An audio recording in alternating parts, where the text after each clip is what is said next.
Here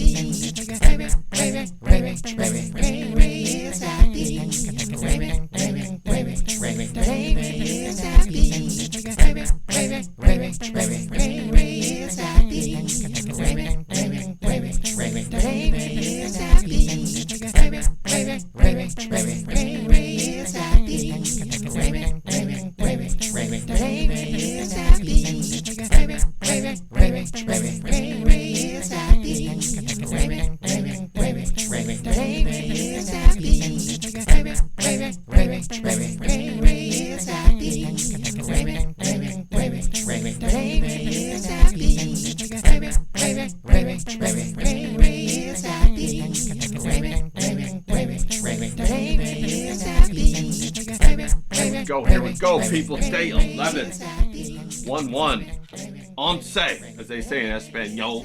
How y'all doing today? We having a good time? You better be having a good time. It's Friday. You better have something cool going on. What you gonna do this weekend, okay? I already know what I'm gonna do. We're gonna have a fun live tomorrow, okay?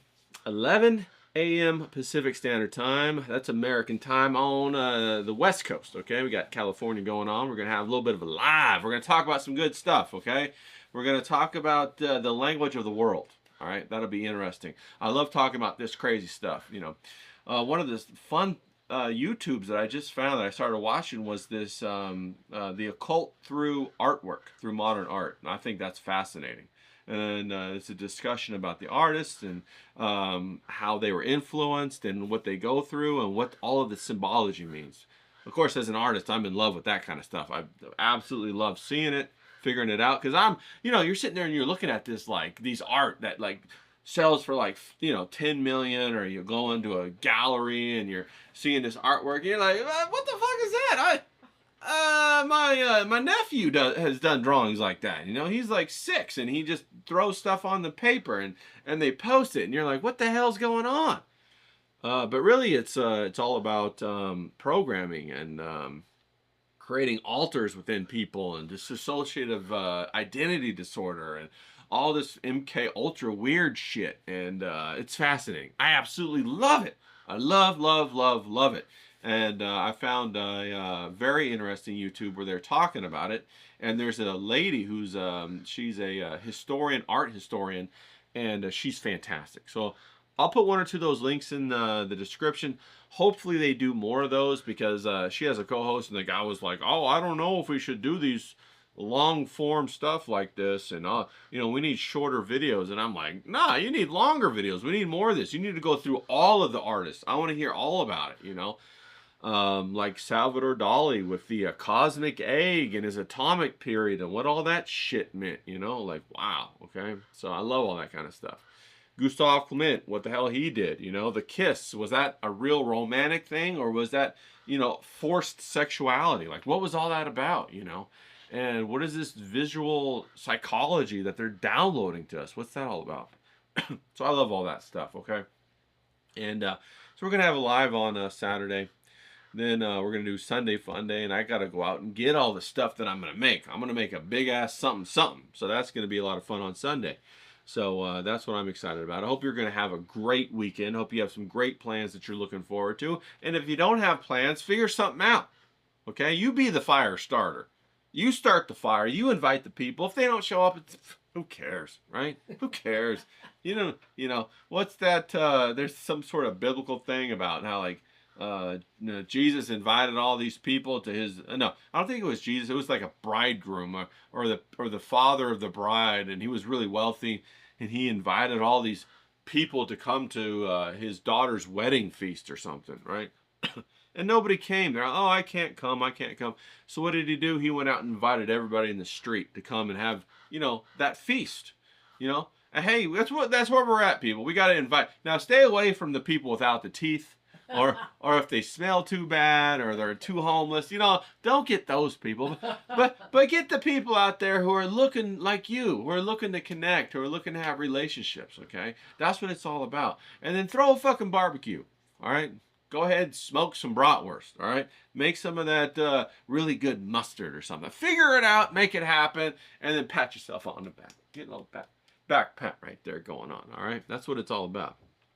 Now, I just had a really good interview. I talked to Hillbilly Harry yesterday, and you know, we were talking about Jared and his judo journey and how it, dude, it's exciting. It's exactly what I'm talking about to change your life.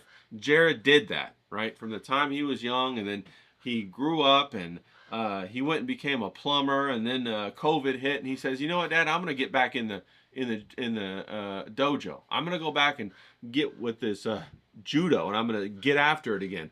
And his dad was like, "All right, let's do it." One thing led to another. He's on the USA national team. Now he's flying over to, you know, Spain. He's flying to Peru. He's flying to all these places, doing all these tournaments. He got his black belt in judo. And we were talking about it yesterday, and it was fascinating. And then my internet goes out. Can you believe that? My internet just, it never gone out before. Never had that experience. So I'm sitting there like, what the hell? You know, I have one technical issue after another. I'm just getting all the experience, right? At the end of this, I'm going to be some sort of expert in it, I guess. I look outside, I see the Spectrum people out there fucking climbing the pole, right? Doing something all up in my fucking internet wires. And I'm like, what are y'all doing? You know what they say? Oh, we can't tell you. We signed an NDA. I was like, so then I get the thing on my phone. It says, oh, you know, you have an outage. No shit. I'm looking at the guys right now, and it says, don't worry, it'll be back on by 2. I'm like, okay. 2 comes and goes. No internet. I'm like, oh, what the hell? I look back at my phone. Oh, sorry, it won't be back on till 6. Oh, okay. So I go, I got to clean my smoker. I got to run some errands. I got to do all that kind of stuff. Come back. Oh, it won't be on until 8. So I'm just like, oh my God, right? So I finally got that video uploaded around 8 o'clock last night, even though I had it sitting there ready at 11, right? That's what they got to do to you.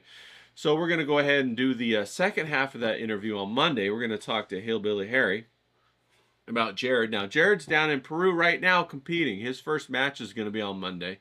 So we're going to catch Hillbilly Harry right after Jared's first match and get an update on that. Yeah, I'm going to be excited. And Hillbilly Harry, he's telling me that Jared's got 3 big tournaments right back to back to back. The whole week he's going to be down there. He's actually going to go to Guadalajara as his final leg of the trip to compete in an international something or other there. And this is all to build points to try to make the, you know, the international U.S. Olympic team coming up in 2028. So we're really pulling for him. Bro, how fucking amazing would that be to, like, have him get in the Olympics? That'd be fucking fire. Might even try, if he competes in the, he will compete in the U.S. Open next year. I might even try to go down there and film a little bit of that, get that on, you know, really support him, try to get maybe a couple other guys to go down there. And we'll just be his little cheerleading squad, right? We'll, hoo, hoo, hoo, hoo, hoo, hoo. You know, we ain't cheering like girls, we're cheering like men out there, okay? So we're going to, hoo, hoo, hoo, Arsenio Hall style or whatever, you know, okay?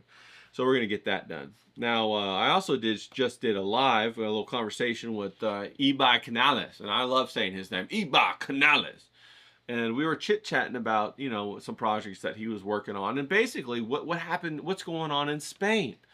And so we talked to, you know, we talked to James about what's going on in England. Then we just talked to Ibai about what's going on in Spain, and it's exactly the same thing. The same thing going on, just with different clothes, different costumes. The people have different costumes on, you know. In Spain, they're doing it with the Basque people. And here in America, we got the Black Lives Matter people and other things. And in England, you got their things going on, you know. And so I'll try to get a couple people from a couple different countries, and we'll probably find the same pattern, people. We'll probably find the same thing going on. I'd love to talk to some people up in Canada. I got a couple people up there. I'm going to say, hey, you guys want to come on and chit-chat? And so we'll give that a go. We'll try and make that happen. And then a couple people in Japan, and we'll try to make that happen. And one in South Korea, we'll try to make that happen. And so, you know, really kind of try to get like a high-level international view from the plane, you know, 30,000 feet up, looking down. What the hell's going on, people? You know, what's going on? We touched on the fact that, you know, they're bringing more and more migrants in, but they're also starting to inject more and more of this like smart AI-driven appliances and goods, you know, into our lives, you know. Back when I was an engineer, one of the things that we really discussed and we really focused on was keeping, the components of your design modular. Okay, and what that meant was you tried to keep, if you were making a machine-based thing, you try to keep the machine, the mechanism, and the mechanical components separate from the electrical components, right? You try to keep the electrical components isolated from, the microprocessors and all of that. So you try to keep everything separate. But now they're running everything integrated together and making every system very complex and very fragile and not robust. They fail very easily, and I think that's the plan. Like, why the hell do you want a refrigerator that you pay $5,000 for to have a better microprocessor than your computer? Right? It has a bigger AI model running on the inside of it to track what you're eating, to track whose hands are in there, whose face is in there. And then, the rub of it all is that the big, beautiful, TV screen that you have embedded in the face of your refrigerator is used to show you stupid ads. Right? Is that what you want? You want to have a beautiful stainless steel kitchen that you remodel, and then in the very middle of it, it's a billboard? It's a billboard. It's showing you ads for whatever, and it's probably linked to your social media account in your phone. So if you're sitting there looking up condoms or something, right? Heaven forbid, right? It's gonna, like, you're gonna come into your house and like your family or whatever, and all of a sudden it's gonna pop up condoms, the condom ad on your refrigerator. Everybody's gonna know your business. Like, what the hell, Whatever. So that's pretty crazy, That's wild. You don't want none of that. Well, I hope you're stoked today. Are you stoked? Are you excited? If you're not excited, go get excited. Go watch one of them interviews. Go watch that one I just did with Ebi. That guy is a ball of energy, and he just puts a smile right on your face. Okay, he puts a smile. I don't know how he's still single, to be honest with you, because he just makes he's a very inviting, fun person. Okay, go watch that interview. Go get stoked about that. Get stoked in your own life. Find plans. Find things to get excited about. Order yourself that fucking thing that you haven't ordered that you've been putting off for 3 or 4 years, okay? I know Mersh mentioned the other day that he finally, after 2 or 3 years, ordered himself some good headphones, for his podcasting. And he could, it was like, wow, I could hear. I could finally hear, it's what he said. And then he said the price tag of the headphones was $40. So $40 was making him have a bad experience for 2 years with these headphones that he uses for like 8 hours a day to do his job. Like, people, come on, let's go. Let's get over that, okay? Get yourself the good stuff that you need. Maybe it's a comic book. Maybe it's an artist edition comic book that you've been eyeballing. Maybe it's a Jim Lee or something like that you've been eyeballing for a couple of years. Go out there and get it. Go through it. Make yourself excited. Get that passion flowing. Get a little bit of that. Make your hair stand up on your arm. Get a little bit of that dopamine. The real deal dopamine, not the screen scroll dopamine, but the real stuff that you're excited about, real life. So I ask you again, are you stoked? Get stoked, okay? Are you keeping that critical eye locked up into prison? All right, only let him out when he's on work release, okay? We get that critical eye out to do what he does best and be critical. We create our product, our story, or whatever, and we let him out to be critical, to make our story better for the viewer, okay? Use your impulse control. It's power. The use of impulse control is power. Live a proactive life, not a reactionary life, okay? Finally, is your schedule where you want it to be. I know I hammer on this stuff for a good 2 or 3 minutes at the beginning of every episode, but it's important, okay? I'm trying to brainwash you to positive feedback loops. This is a positive feedback loop, all right? It has to become second nature to you, and it'll change your life, right? If you can go ahead and channel that addiction of passion into a positive context, your life is going to go blah, blah, blah, blah, blah. That's what I want. That's what you want. Hey, if I have more people that are my allies that become rich and powerful, bro, I'm a happy camper. So why not just go ahead and become rich and powerful? So you can help me out. Let's go. All right, you can help me out. I'm excited about that. So we just had that talk with Ebi, and it was so good to have that social interaction. You got to have that social interaction. You know what I mean? You got to have that schedule, right? You got to schedule that social interaction. You got to make that happen. You got to focus on that. Don't neglect yourself. When you withhold, your desires come out through maladaptive behavior, okay? Which is when you start to sneak, you start to hide things, you start to develop these weird ideas of what you actually like. Because, you know, if you want a steak your entire life and you can't, you're told don't have meat, you start to eat this like meat replacement and all this kind of crap, and then before you know it, you're a fucking weirdo. And you don't want to be a weirdo, right? You want to be a big daddy. That's what you want to be. You want to be big daddy, and you want to channel that big daddy mentality so you can be the quarterback that delivers to everybody, and everybody starts to be like, this guy's okay. He delivers. I like this guy. We're going to have him around more. Then a community forms, okay? That's what you want. And that leads us to what we're going to talk about today. We're going to talk about our writing, right? And so today's Friday. We've gone through all kinds of good, exciting things this week, and we had some emotional roller coasters, and that's what you want to put in your writing. You got to get that authenticity. That goes back to what our 5-point agreement plan. Our number one agreement was the agreement of truth. Okay, that's so important. The agreement of truth is pivotal and foundational for the absolute morality model. Okay, the absolute morality model is how you make a cohesive story.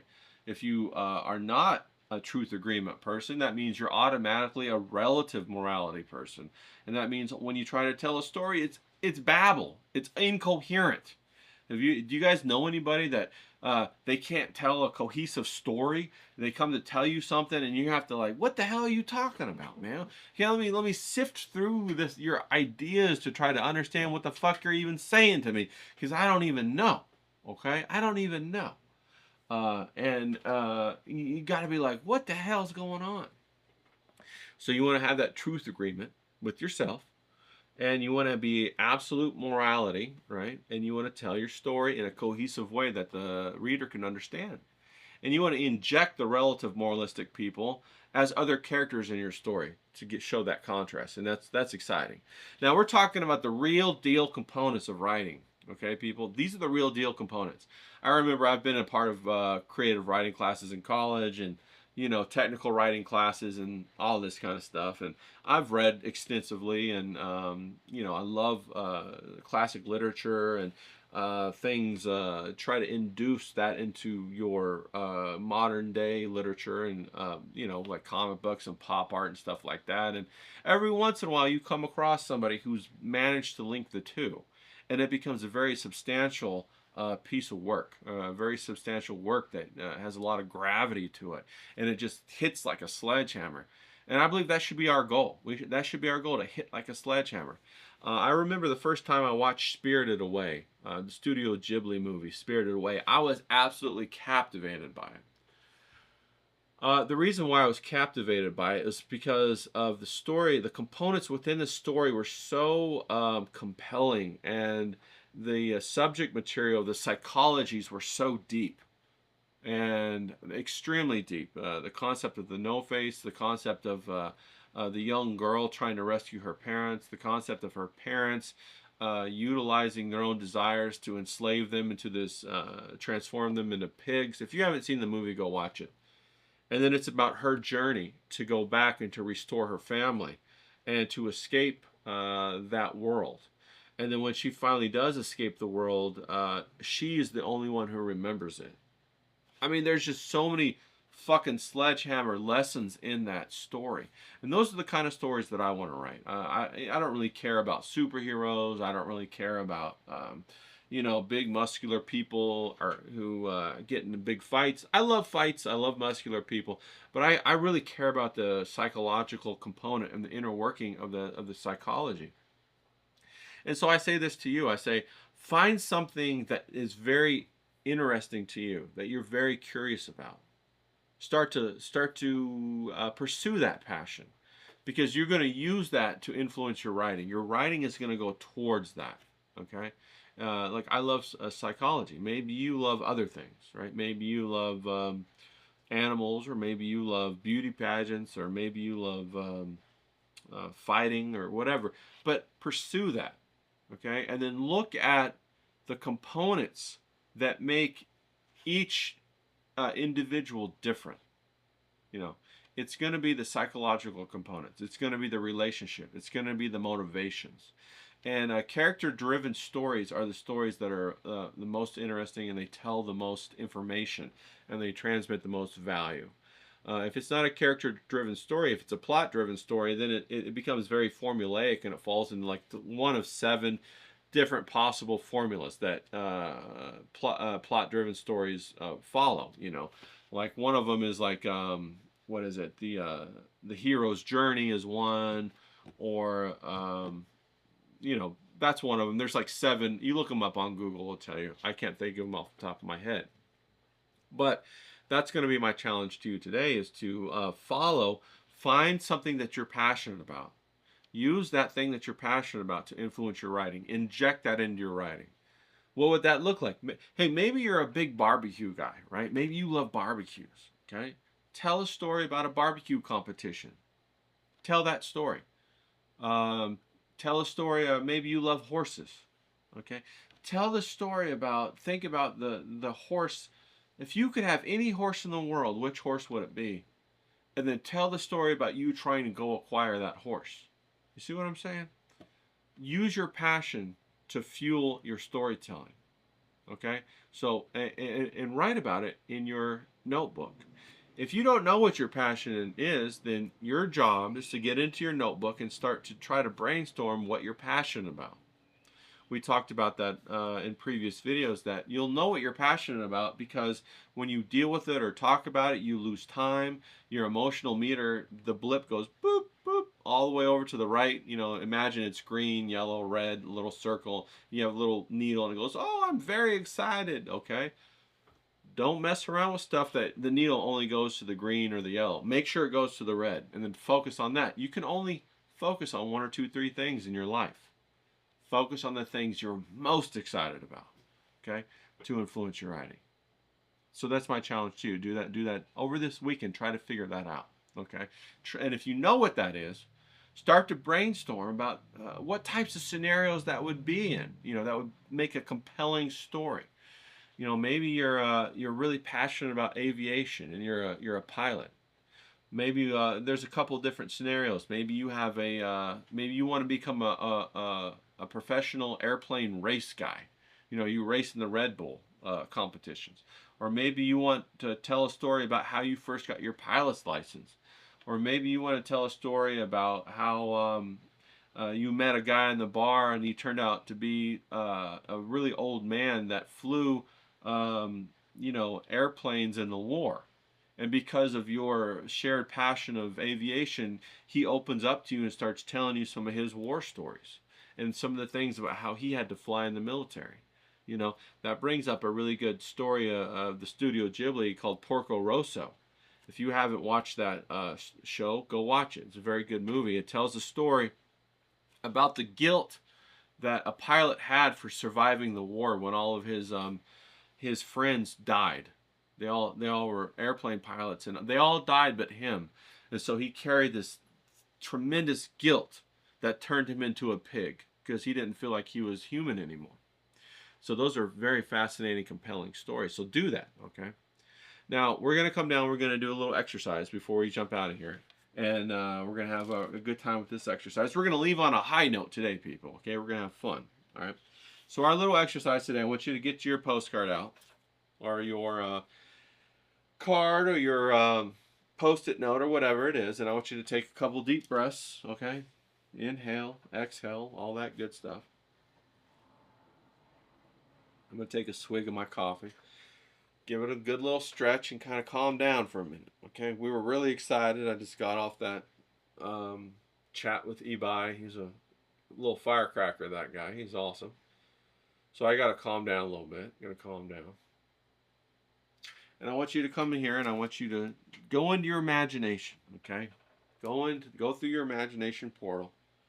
And I want you to think about one of your best childhood friends. Okay? Think about one of your best childhood friends. Take a couple deep breaths. And I want you to think about one of your best childhood friends, and I want you to think about the kinds of things that you guys would get into. And I had a really good childhood friend, and I would go over to his house and he had a single mother, and she was a very nice lady. And she was always encouraging for me and my brother to come over to his house and have a good time with him. And we would come by, and he had a Sega and a Nintendo. And we would go over there and we would play Nintendo and play Sega. And his mom would let us spend the night sometimes, and she would make us Hot Pockets and pepperoni bites and all that kind of stuff. And so I want you to think about your childhood best friend, and I want you to go ahead and draw them. Okay, so I'm going to come down here. I'm going to think about my childhood best friend, and he had a big old head. All right, he had a lot of hair, and he had a big old head. And I'm going to draw him in a cartoon fashion. Okay, he had big old ears. All right, floppy hair coming down everywhere. And he was always really happy to see me. I like that. He had a big old nose. All right, he had a big old nose. Like that. And he had at that time he hadn't grown into his teeth yet, so he had big old teeth. He had two big old buck teeth that stuck out. And he was young, you know. He eventually grew into them, and I think he went and when he got to be an adult, and so here he is right here. All right. And we would go over there and we would play Toe Jam and Earl. We played Sketching on Sega. We played all kinds of Sega games. We played all kinds of Nintendo games. Okay. And I want you to think about your childhood friend. And I want you to think about, if you saw them today, how would you feel, and what would you say to him?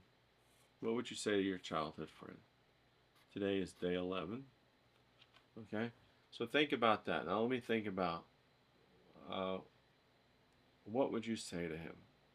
It instantaneously transports you back to that time when you were a child. Takes you back to that time when you were a child, and when you had that pure, unadulterated joy. You know, not only would we play video games, but we would get into mischief. We would go climb on the roof of the of our local elementary school back then. This is back when I was like 10, 11. We would climb on the roof, and we would, on the roof of our elementary school, people would always kick balls. You know, they'd be playing, having a good time, and they would kick their balls up on the roof or whatever. And we would go sometimes, and we would climb up on the roof, which of course we weren't supposed to. You know, we weren't supposed to at all. We would climb on the roof, and we would get some of those balls down. And, you know, we would find those big red balls, and there would be some Nerf balls, and there'd be some footballs, and it was like Christmas. You know, there's so many balls up there because nobody ever went up there to reclaim them. And you know, on the weekend we would go and we would climb up the air conditioning ducts, and you know, of course we weren't supposed to be up there. And we would have a really good time when we would do that. And then we would go and we would play kickball with them, and we would, it was so great. It was like I said, it was like Christmas. And we would play catch and all that kind of stuff. And I just have a lot of good memories of doing that. And then in his backyard, he had this really nice cherry tree. And once a year, the cherries would all come out, and for that 2 weeks, we would go in the back and we would climb his fence and we would eat the cherries and just have a good old time. And it was just so much fun. And it was so pure and enjoyable and wholesome and clean. And we were outside all the time. You know, in fact, his mother would kick us out. Now you guys have played enough video games. Get out there into the sunshine. And, you know, just like my mom would do. And we would go out. We would play stickball and all that kind of stuff. And we would just have a great time. And so if I saw him today, what would I say? I'd say, hey, you got any of those pizza pockets?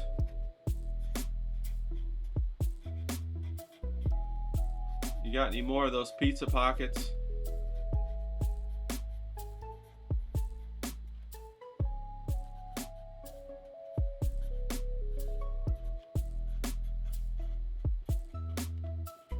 And that's what I would say to him. And of course, what that really means is it would be a call back to a memory that we shared when we were having a good time in his room, and his mom would bring us the pizza pockets.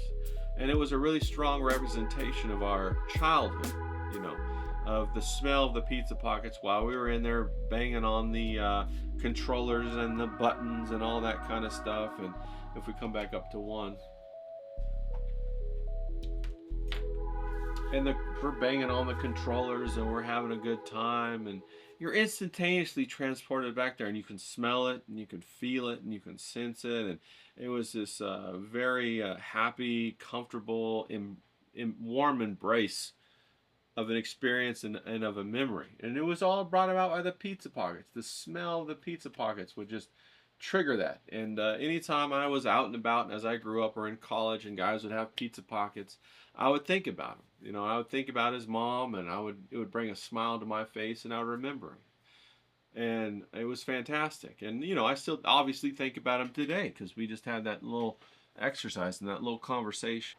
So anyway, I'm sure that you have somebody like that in your life and those memories, and you're able to be transported back to your childhood as well with your childhood friend, you know.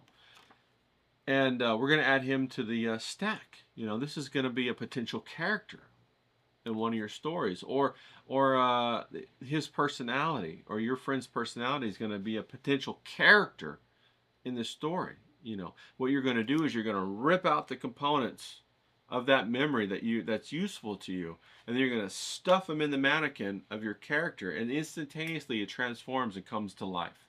And when you write it, you're going to write with that information and that understanding that's associated with your memories of your childhood, right? So you're going to utilize that, your experiences, your life, your real emotions, and you're going to utilize that in order to make that world that you're going to write real. Okay? It's very exciting. It's very powerful. This is the real deal, how you write. Okay? All those creative writing classes and all that crap, you know, rising action, falling action, like I said, it's important, but that's not really how you write. Okay? It's a lot like the books about how to act. You can read hundreds of books of how to act, but until you actually go and you pump that emotion through yourself and learn how to do it for yourself, those books don't mean shit. You can't read those books and then go be a great actor. You have to go and do it.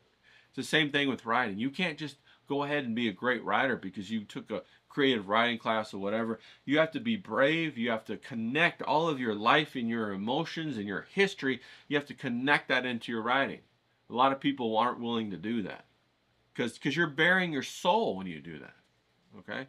You're bearing your soul. But that's what that's what it's all about. That's what matters. That's how you become a good writer, and that's how you resonate with other people. That's how you get other people to resonate with you. And the last thing you want to do is project. Projection turns the people off. Okay? Turns that whatever resonance that you got.